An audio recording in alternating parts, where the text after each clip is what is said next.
Welcome to Gate City Chatter, Greensboro's premier destination for all things creative and artistic. Staff from the Arts and Events section of the City of Greensboro Parks and Recreation Department produce this podcast. We record and edit Gate City Chatter here at Press Play Studios, located in the Greensboro Cultural Center. This is your host, Josh Sherrick, joined as always by my co-host, Matt Phelps. See, that introduction was a lot better. You got energy, I've got energy. It's pretty good.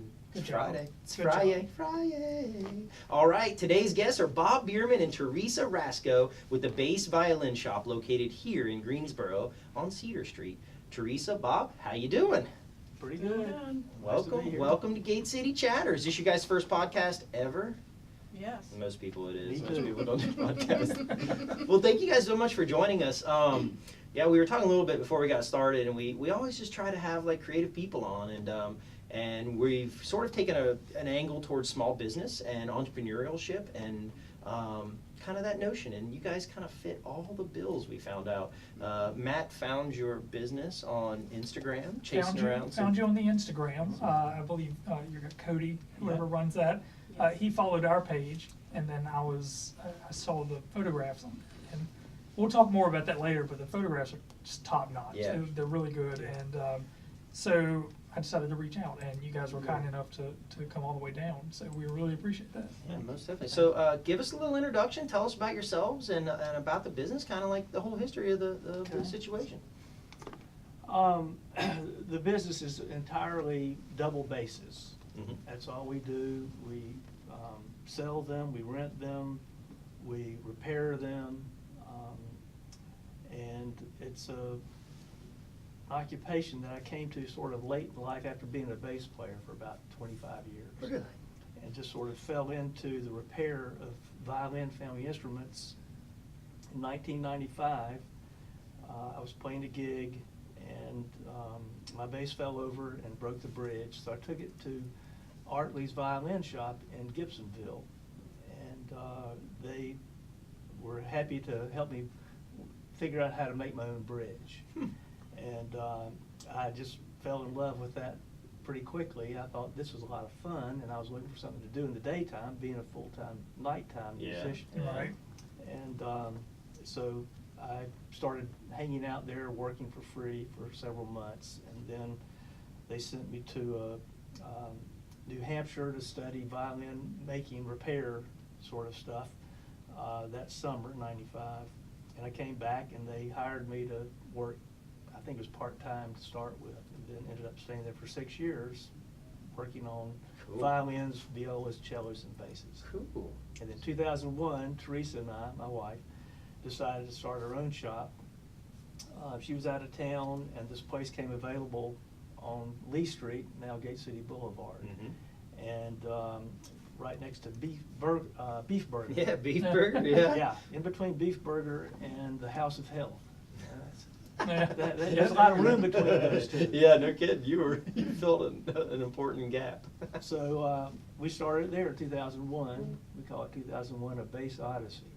See, Yeah, so That's that's nice. how we got started. It's real good.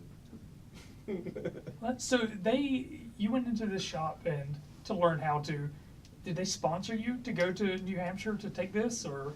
I think I paid for it. Okay. Yeah, probably. Yeah, I made it sound like they were paying for it, but I think I paid for That would have been nice if they would have paid for it. it. Yeah.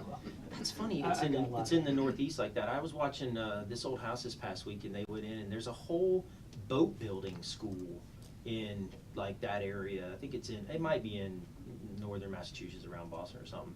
But it's just kind of like this gave us harkening back to like this craftsmanship of woodworking and like, you know, working with your hands and to create these small pieces, but still just amazing things.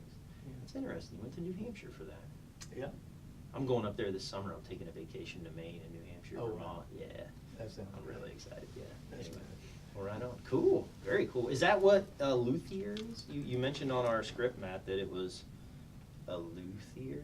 I like you saying it better than me saying it. A Luther? Is that a That's a loose person? interpretation. No, a luthier, the name came from people who made lutes Okay. back in the All right. 1500s, 1600s probably. It's a French word, luthier, I believe is how they would pronounce it.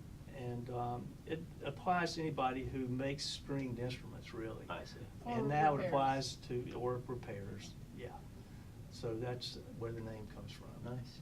It's Anybody with a French-speaking spouse would be yeah. in trouble for messing that up. My wife speaks fluent French and Okay, you can ask her. badgers me on a day-to-day basis that I don't speak French very well. I like it. So you are an official luthier. Well, that's the thing about it. There is no official Really? diploma you Why get. not? At least That not in sounds this so country. prestigious. I think it's different in Europe, but here you can call yourself a luthier if you change strings on a Yeah, if you guitar. change string. Go on my resume. Yeah, I can change the Yeah. mandolin strings. So you have to go by people's reputation Mhm. or just the experience of taking your instrument somewhere and hopefully having it done well. The people that don't do it very well and people that do it well. So we hope we're the ones that do it well. Nice. Well, obviously you've been in business for quite a while, so it's Yeah. gone well. Evolution of the business? I mean, does it start as just a repair place and then you become known for being great at repair and then you become a great sales place? Or how's the evolution of a business like that work? You know, it's kind of grown organically, I guess you could say. We started out over on Lee Street, and mostly was through word of mouth that we were able to, we made a little website, and gradually the word got out. We were the only shop in the area that specialized in basses. The thing is, there are a number of people that work on violins. There's an excellent luthier over in Raleigh, but he's more towards the violins, Mhm. violas, cellos. Mhm. Basses take up a lot of room, and so it's shops tend to not be geared towards them, Want that or to they be are there. Yeah, yeah. geared towards them. Is that what motivated the move over to your current location? What, was it space, or how did that work? Well, we've actually moved twice. Oh, okay. Yeah, and we were, I don't know, why did we decide to move? I think We needed more room. We needed more room, I guess, Right. yeah. For the big Yeah, bass? we need more For the room. big Yeah. instruments? Yeah. On Yeah, average, that's we'll it. have 60 to 65 or so basses in the shop at once. Holy man. And sometimes half of those are in for repairs, Uh-huh. but we try to have at least 30 or some odd basses for sale, from 1,500 to 30,000. Wow. So how many people you have working for you? Teresa and me, and then 3 others. Okay. 2 other luthiers, and the guy, Cody, who does the... Does all the social media. It's Cody Rex is the one who does the Little dap for Instagram. Cody. Yeah. And Little then shout out. Sanders Tripp and Tony Morton are the other 2 luthiers who do fantastic work. They came from Roscoe Electric Guitars and Basses, 1 block away from us. Ah. They had worked there, each of them. Sanders came first, and he's been with us 8 years now. And then a couple of years later, Tony joined us. But they've brought all kinds of new ideas Right. and techniques to make it an even better shop. So we feel like we're competitive with the best shops in the country. That's crazy. That is awesome. Right, Yeah. right down on Very Cedar lucky. Street. Well, that's part of the whole evolution of a good small business is finding the right people that can truly help you Yeah. expand your business model and Yes. become known for things. And did you send them off to New Hampshire, early in their career too, or did they already No. have New Hampshire covered? That's a good question. Cody has a doctorate in double bass performance. What? And he's from Ohio, by the way. All right. But he Okay. came down here to go to UNCG and got his doctorate. He plays with all the symphonies in the area. He travels to play with other symphonies Oh, as wow. far as Savannah and up to the North Carolina Symphony. He subs with a lot of those folks, Mhm. but he's full-time with Greensboro and Winston-Salem. But what was the question? Did you Sorry. send them to New Hampshire? No. You didn't have to. We sent them to the International Oh, really? Society of Bassists Convention 2 years ago. Yeah. In, where was that one? That was in Rochester, wasn't it? Manchester in New York. I didn't go. That's the one I went. I that's the one I wasn't. went to. I didn't It get was to get- somewhere else. So, It was a long way away. so from is the skill? I mean, it's an art form of working with your hands. I mean, is it predominantly woodworking to be able to work with these bass, these large bass violins? I mean, what are the skill set for? I mean, 'cause, you know, most of our listeners, they have no idea what this is, and that's why it's such a creative, an interesting topic. I mean, what does it take to be able to work on something like that? The tools we tend to use are chisels and planes, Mhm. little block planes. We use files, rasps, and we also use more modern technology like drill press, Mhm. sanding. We have disc sanders and belt sanders and rotating spindle sander. And we have a lathe. Yeah, a lathe, We yeah, got okay. recently to make round things. Yeah. And then we have a planer to make things nice and flat Yeah. quickly. But it's mostly, a bass comes into, there's several scenarios. One Mhm. is we buy a new bass and it comes to us unset up. And what that means is there's no bridge, no strings, no sound post, which is this little post that goes from inside, underneath the bridge, inside the bass, and it goes to the back of the bass. It's like a beam. Oh, no, sorry, it's like a column. It supports the weight of the strings and all the pressure that puts on the top, which can be somewhere around 240 pounds or so. Okay. Of pressure pressing down on the top. Yeah. Yeah, it's a lot of weight. Yeah. And so the sound post is integral to that. So we make sure the sound post fits, and that takes some tools and some mirrors and stuff. We plane the fingerboards, which are usually pretty, 85 centimeters, whatever that is in inches. And we plane them to get the right amount of camber or dip from one end to the other, Mhm. and to have the right amount of roundness side to side. And it can vary depending on the customer, but usually there's sort of a median territory you're looking for. It takes anywhere from 4 to 6 hours to set up a bass. Really?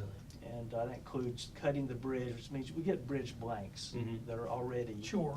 somewhat they look like a bridge, but the feet have a lot of extra wood on them. So you can scribe the feet on the top of the bass, cut that off on the bandsaw, and then fit it with either some sort of carbon paper, or some people use lipstick, and wherever it's just a matter of, I don't want to get too detailed Yeah. here, we get bogged down, but. But it's a matter of It takes customization time. and, customization Yeah. and making it to the customer's desire, I Right. guess, right? And we use compasses and mostly millimeters to get things, the spread of the strings. You got 4 strings. Yeah. How far apart are they up here at the top where the nut is, or down here where the bridge is, how far apart?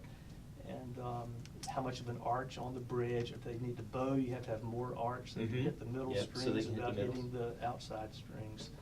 So you're telling me that the mandolin that I bought off the internet and arrived in a box maybe didn't have the level of craftsmanship that a bass from the Bass Violin Shop Very likely maybe it has. doesn't have that yet. It needs to be set up. most Hence the likely. price. And we can do that for you too. Yeah, all right, I can bring it in. Sanders and Tony can do all that stuff. That's While incredible. it's hanging on the wall. That's right. We don't encourage it, but they moonlight at the shop. Sure. so, Well, yeah. don't blame them. So Yeah. tell me about that would be a new instrument that comes in. What is, I've always heard these stories about, rather it be like an actual violin or other instruments, but the antique and the old schoolness versus the new instrument, and these antique instruments that even if they're 40, 50, 60 years old, and I'm specifically most I think of like a good Martin guitar, right? Like a Right. good old guitar. What's the difference between like an antique instrument, I say antique just because of its age, versus a new, and what makes it so much, some of those instruments so much better than like a new instrument? Or something like my only violin knowledge, Stradivarius maybe. Yeah. See, and we're done. Now you're showing off. Yeah, exhausted my musical knowledge. Co-host of the year. Yeah. Do you want Right to address there. that at all? Well, I can try. Yeah. I think it's partly, over time, an instrument the wood will age, and that will change the sound a bit. Right. For the better, I assume. Yes, for the better. Right. There's certainly also what we sometimes call psychoacoustics, which It's I like that word. I like that word. It's It's a good like, word. Yeah. and it's the player's perception of the instrument. Ah, so a little I mean, bit there of have placebo been effect, some, essentially. well, there have been blindfold studies done with new violins versus old Yeah. violins, and players couldn't tell the difference. Or the new How winds. it's like, we're not talking about a big sample size, Yeah, so I'm yeah, not yeah. sure how, Yeah. really scientific it was, but it's Interesting. certainly not because it's older, it's always better. Mhm. There are definitely some older instruments out there that don't sound Yeah. nearly as good as And we've got newer a few. instruments. Really? Yeah. So. It's you know, interesting to know that that argument is persisted enough to where people have actually had to go through and put together a study on Well, it. sure, and yeah. really try to Yeah. figure out what's It's a going big on. deal. Right. Yeah, well, I'm sure the manufacturers now are motivated to do. Oh, absolutely, Just absolutely. So have you guys ever had like an antique instrument or an older instrument brought to you and either given in, hey, just do something with this or whatever, and you look at it and you're like, this is incredible. This is an amazing Sure. piece. Has that ever happened before? Yeah, yeah. Specifically, I'm trying to think, we've seen instruments that are from the 1700s, for example. Really? Wow. Yeah. And I'm name dropping now, but I can't remember the name. It literally dropped. It's the basic. Dropped right It out. dropped right out. My good friend Paul McCartney told me not to drop names, but here goes.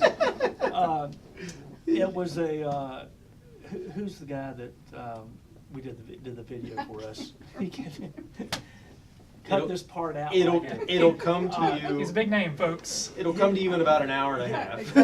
exactly. He and Steve Bailey play a lot together. I'm thinking Edgar Meyer, but it's not Edgar Meyer. Anyway, yeah, this guy came to our shop, and he's very, very famous. And he might not want me telling his name anyway. But There this you was go, a bass yeah. that he had gotten, and it had belonged to Stanley Clark. Does that Mhm. name ring a bell? No. Okay. He was a great bass player. Unsung Still hero is. of the bass Yeah. world. Oh, really? Okay. Yeah. See, that's the names we need. Yeah. And this bass had belonged to him at one time. But anyway, it was a smaller bass. Uh-huh. And Victor Wooten is the guy's name. Oh, I know Victor. Yeah, Okay. yeah. I've Victor seen him play. Wooten. He was passing through town and had the bass, and we did some work on it. But it was a small but beautiful old Italian bass, probably at least 200 years old. So that's an example. And Victor Wooten just came in your shop and was Yeah. just hanging out? Yeah. Dude, We he's great. Got a Yeah. video of him playing. I want him to come to the folk festival. That's a little private goal. Not that it's happening out there, Chatterheads, but he would be great. He played in Winston a couple. I think it was maybe around that same time period. But yeah, he's incredible. He plays like does he play like a real interesting like 6 or like 7 six string, six or 7 string bass. It's like Yeah, super electric bass Yeah, mostly. yeah. He really can jam. Yeah, Mhm. that's cool. That's a great story. See, Good. I knew it was in there somewhere. All right, so all right, Matt, what do you got? Well, I was You got- going to say, have you ever come in? You do a lot of repairs. Have you ever had somebody come in with just a tragic case? That they just have that sad look on their face. The They've got like unrepairable. they have an unrepairable, attachment. They have a Yeah. strong emotional attachment. They want it fixed, and you're just like, this is There- 200 pieces. I can't do anything with this. If the instrument had value, was potentially going to be a nice instrument once it was done and have value, monetary value or sentimental value, there's not many things that have come into the shop that we haven't been able to fix. Well, okay, Yeah. that's good. But we've Uh, had things that we have discouraged people from fixing, Yeah. because Oh, really? it's just like a car, it's like if it costs more to repair it than the car is worth it. You really don't want to sink a bunch of money into Right, something exactly. that, right. Yeah. So do you guys go as far as like rebuilding like the wood and everything? Is there a certain type of wood that is used for the Definitely. bass violin? I mean, what was Yeah. that? Most acoustic instruments like violins, violas, cellos, basses, guitars, probably your mandolin, have spruce tops. Okay. That's a great wood for the top sounding board, more or less. Backs and sides are usually maple, but we have some that are poplar on the sides and back, some with willow, Mhm. and people experiment with other woods here and there, but those are the predominantly That's cool. most common ones. Oh, that makes me. I love woodworking, and I'd like to just, can I just come hang out with the guys Sure, for a day? yeah. And just First day's always free. Yeah, the first day is always free. Well, is the woodworking something that just comes up, you know, if you're around it, you just sort of naturally fall into it eventually? You mentioned, I forget his name, who had the doctorate. Does he have to Cody, go to yeah. a woodworking class somewhere in that pursuit of that education? He didn't. Oh, yeah. No, only if you're pursuing working on the instruments. Right. You need to do that. But he's learned a lot. Teresa's learned a lot just from being exposed to the shop and talking to people on the phone, trying to explain things that we do and that sort of thing. It's amazing what you can pick up from just being around and Oh, sort of yeah. getting your hands into it. Yeah.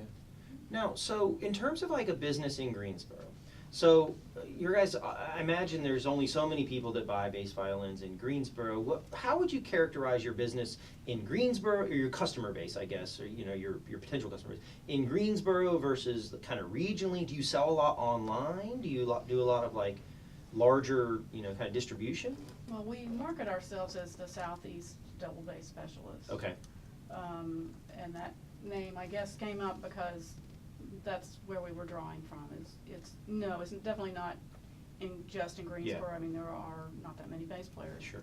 in Greensboro, so we get them from around North Carolina, and Virginia, South Carolina, Florida. I mean, we get them. I mean, we ship basses across country. Oh yeah. But as far as folks, and we encourage people to come into the shop if they can, if they're looking to purchase, because you want to put your hands on an instrument. I mean, ideally to make sure that you're going to resonate with it. So, That's cool. but sometimes people can't do that, so we ship them. Yeah, sure. Yeah. You gotta expand the business. We were just, did you guys hear about the eBay revival, small business revival thing that just launched here? Oh, yes. Yeah, so the city of Yeah. Greensboro was chosen as a site that is this big program from eBay that's called Retail Revival. And, you know, I was thinking about it, and I'm like, you know, how is this gonna work? Like, eBay is terrible for local business. Like, that's people, you know, everybody buys online, they don't buy local. It's not that case at all.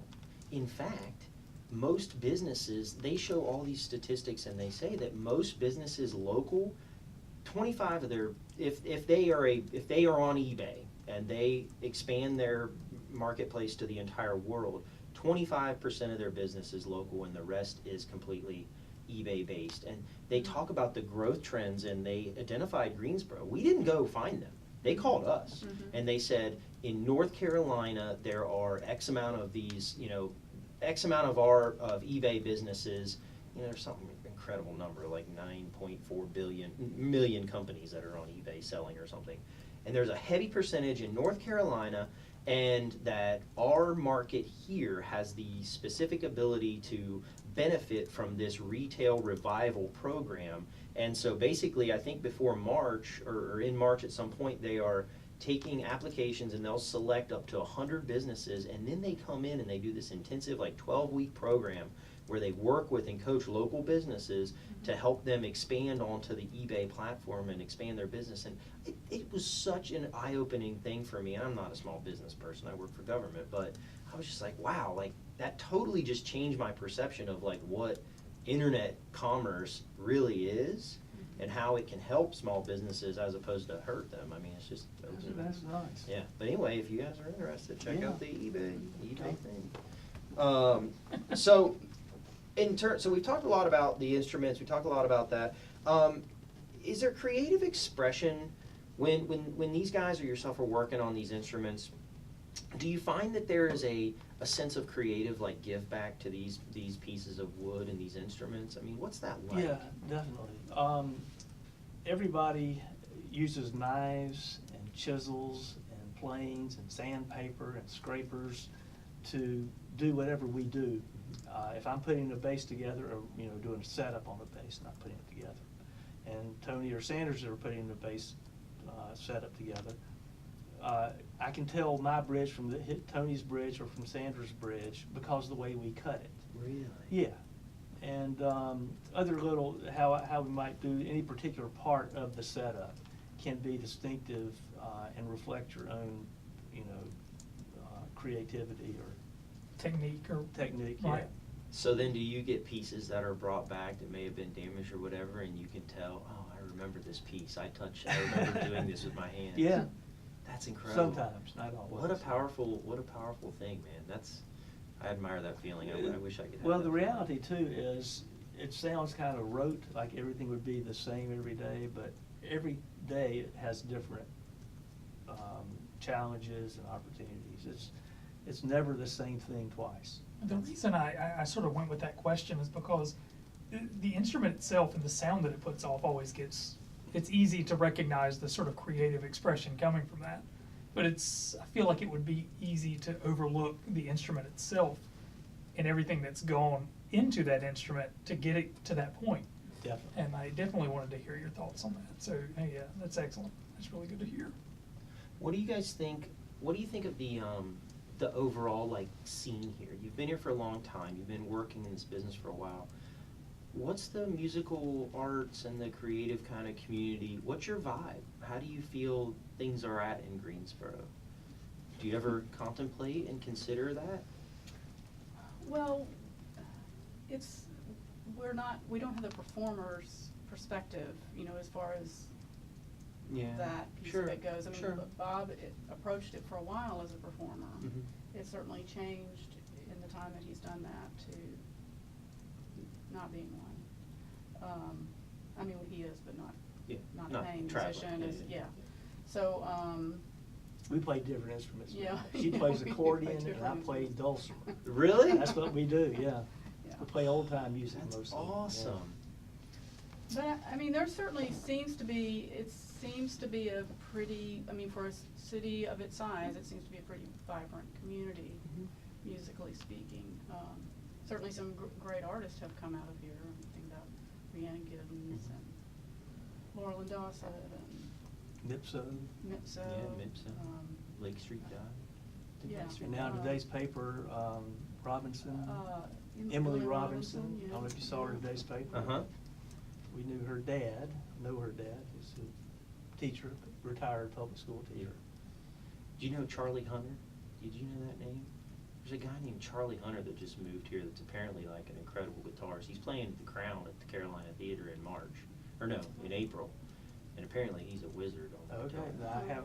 we don't get out much. He plays a combo, bass and guitar together. It's another one of these Victor Wooten specials. He plays some really unique guitar. Man, I hope this guy doesn't listen. He's gonna vulture us, man. You're not talking trash about them. No, I'm talking awesomeness about him, but I'm just talking out of my nose. Anyway, all right. What else? We got something Well, else. I do want to like sort of a personal perspective from we said that I found you through the Instagram. Cody added us, and I followed you back, and that was probably 2 or 3 weeks ago now. And what I've found myself doing is Instagram is full of pictures and the people's cats and their dogs and whatever it is. But after a long day, I'll sit on the couch and I'll go through and I'll start looking at stuff. And I'll go through and start looking at those pictures, because the pictures that he's posting and the content that he's posting on the Facebook and the Instagram it's got character and it's got like a warmth that I find really appealing, and I feel like it's a really smart way to sort of show what you're doing in the shop. And I even noticed on Facebook there were videos of people that had just gotten their instruments back and was like giving it around, or maybe, I don't know, with these impromptu jam sessions were happening or something like that. So from somebody who doesn't really have a musical bone in his body, like I could really appreciate that sort of aspect of sort of engaging with the community. And to me, it's a smart move. And Cody definitely gets some props for that. He gets all the props for that. He does a great job. He does a great job. He's very talented. He does real good work. Yeah. But what you're saying makes me think of the way you're connecting with those pictures. And I think you said something about warmth. I mean, that's the first thing that comes to me. It's something that today's world, we're not plugged in much to simplicity and craftsmanship at that level, where it's not a throwaway item. It's not planned obsolescence. It's something somebody has made to last and to sound beautiful and to look good, and it, you know, it's from a tradition from hundreds of years ago.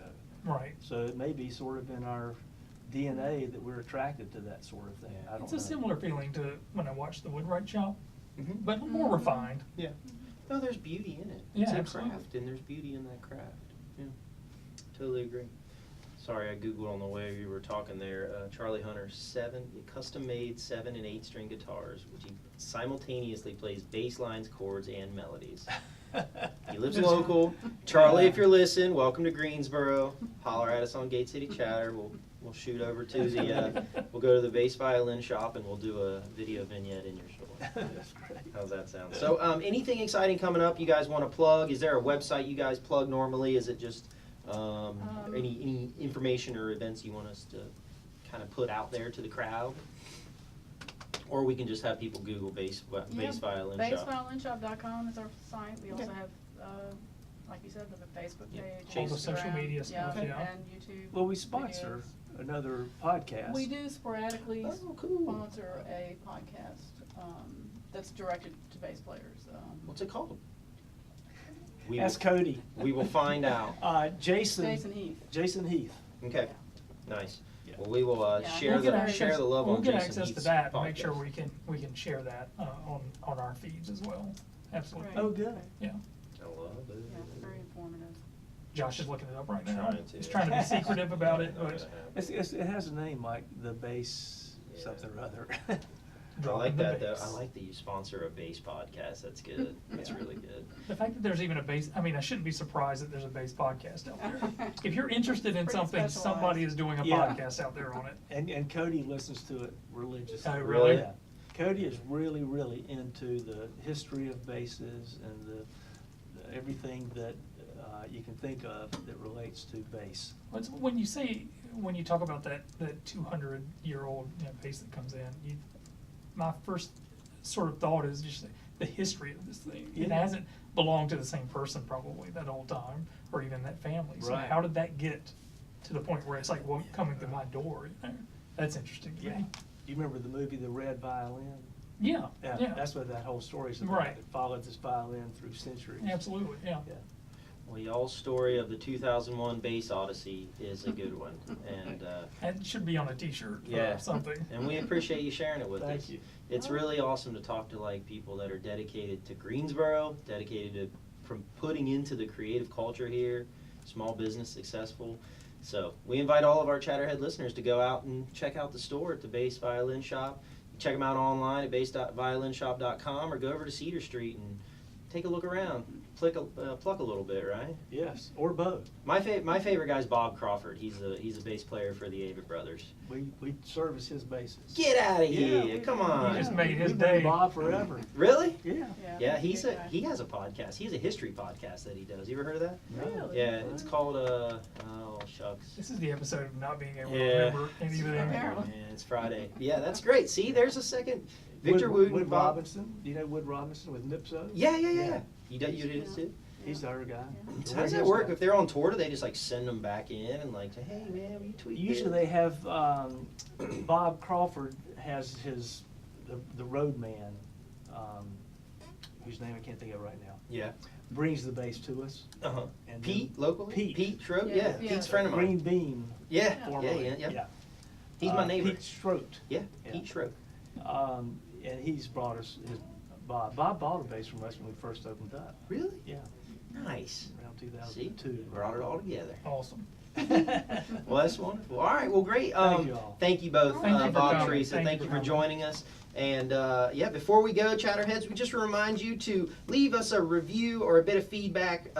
Any review, any feedback is really positive, and we really it really helps us improve the podcast. And share it with somebody. Don't forget, tell a friend. Just any of that support really helps. We want to spread the love of the chatter for the future. So thank you for listening. Gate City Chatter is brought to you by the City of Greensboro Parks and Recreation in cooperation with Press Play Studios. New episodes go live every other week, and you can follow us on Facebook, Twitter, and Instagram at GC Chatter. And you can always find us on YouTube by simply searching Gate City Chatter. Until next time, Josh Sherrick for Matt Feltz. You're for me? You're saying I'm goodbye for you. me? I'm for you and with you, my Goodbye, friend. Greensboro. Goodbye, Greensboro. Take care. Thank you. Bye. That was great, guys. Man, I can't believe I forgot about Bob until the very end. Yeah. He's the one guy I really What a like. great fellow. Better Yeah, late he's- than never. He is a great guy, man, from everything I know. I don't know him personally, but Bass Violin Shop. All right, Birdie. I come in hot too. I'm like, welcome. We looked ahead and watched it. And we came anyway. We came anyway. That's good. Oh, that's the best compliment I've heard all day.